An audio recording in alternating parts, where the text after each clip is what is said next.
కానీ ఈసారి కాంగ్రెస్ అయితే సెంట్రల్లో చాలా గట్టి పోటీ ఇచ్చింది. కొద్ది ఓటులతో అట్లా గెలవడం జరిగింది కానీ బీజేపీ.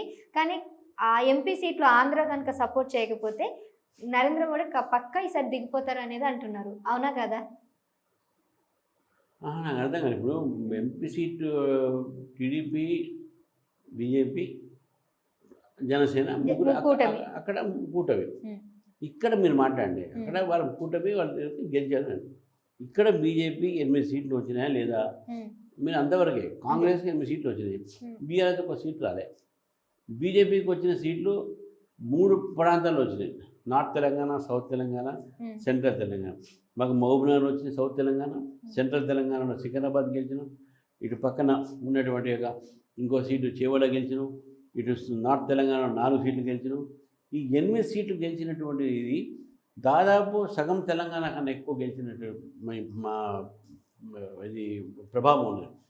కాబట్టి రేపు ఎప్పుడు ఎమ్మెల్యే ఎలక్షన్ వచ్చినా, మళ్ళీ స్టేట్ ఎలక్షన్ వచ్చినా ప్రజల్లో బీజేపీ ప్రత్యామ్నాయం ఉంది కాబట్టి 8 సీట్లు ఇచ్చారు. రేపు బీజేపీ కూడా 8 సీట్ల నుంచి మేము ఇప్పుడున్న 8 సీట్ల నుంచి ఏది అసెంబ్లీలో దాన్ని పెంచుకుంటూ పోతుంది. కంపారిజన్ చేస్తేనే ఇప్పటికే మేము దాదాపు 50 సీట్లలో ముందున్నాం. ఎంపీ సీట్లలో ఉన్న అసెంబ్లీ సీట్స్ మీరు క్యాల్కులేట్ చేస్తే దాన్ని బట్టి ఏమంటున్నాం అంటే మేము బీజేపీ దాదాపు స్టేట్లో పెరిగింది.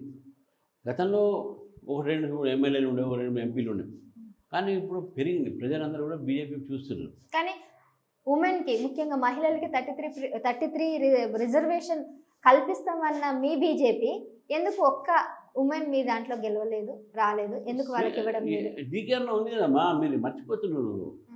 డీకే అరుణ ఎవరు? డీకే అరుణ ఉంది. మన అయిపోయి కాంగ్రెస్ పెట్టండి, ఒక కాంగ్రెస్ పెట్టండి.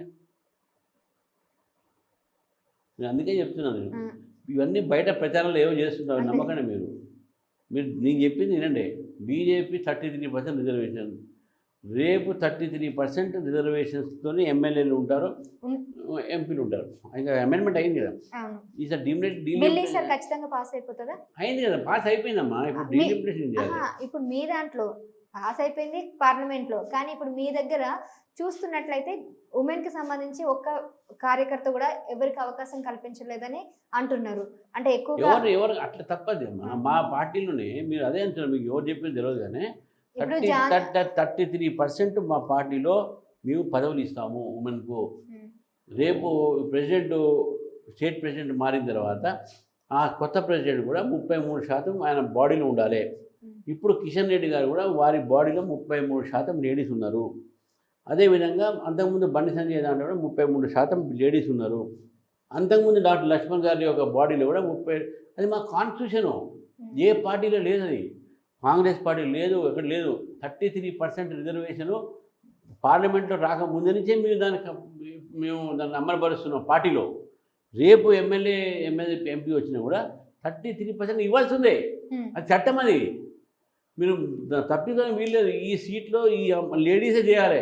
మొగళ్ళని తీసుకొని చీర తీసుకట్టి అది ఉండదు, లేడీసే ఆ సీట్లు ఇవ్వాలి. సో కాబట్టి మీరు కాంగ్రెస్ పార్టీని అడగాలి. మీరు మహిళలకు అన్యాయం చేసిన వాళ్ళు. టీఆర్ఎస్ పార్టీ గతంలో ఫస్ట్ టైం వచ్చి ఒక్క మహిళా మినిస్టర్ లేరు, మహిళా కమిషన్ పెట్టే.